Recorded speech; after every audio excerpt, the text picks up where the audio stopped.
प्रधानमंत्री गरीब कल्याण अन्न योजना PMGKAY की शुरुआत कोविड 2019 महामारी के दौरान गरीब और जरूरतमंद परिवारों की मदद के लिए की गई थी। हालांकि महामारी का समय अब बीत चुका है, लेकिन सरकार ने 2024 से इस योजना को अगले 5 वर्षों तक जारी रखने का निर्णय लिया है। మా హస్బెండ్ మా పిల్లలు కరోనాకి ముందు చాలా బాగున్నాము. ఎప్పుడైతే కరోనా వచ్చిందో అప్పటి దాని ప్రభావం మా యొక్క ఆరోగ్యం మీదే కాకుండా మా కుటుంబ జీవితం మొత్తం ఒక ఆర్థికంగా ఇబ్బందులుగా ఎదుర్కొన్నాము.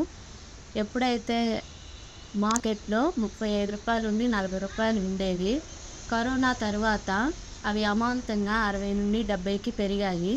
పనులు లేని టైంలో మేము అంత డబ్బు పెట్టి కొనాలన్న కష్టంగా ఉండేది. అలాంటి టైంలో మోడీ గారు గవర్నమెంట్ ప్రవేశపెట్టిన ఉచిత పథకం కింద కుటుంబంలో ఒక్కొక్కరికి 5 కేజీల చొప్పున బియ్యం ఇచ్చారు. ఇప్పటికీ ఆ పథకం కింద బియ్యం ఇస్తున్నారు. ఇలాంటివి పథకాలు పెట్టి మాలాంటి కుటుంబాలన్నీ ఎన్నో ఆదుకున్నారు. ఇలాంటి గవర్నమెంట్కి మోడీ గారికి మేము ఎంతో రుణపడి ఉంటాం. भारत सरकार खाद्य और सार्वजनिक वितरण विभाग के इस प्रयास से गरीब और जरूरतमंद लोगों को एक सम्मानजनक जीवन जीने का अवसर प्राप्त हुआ है।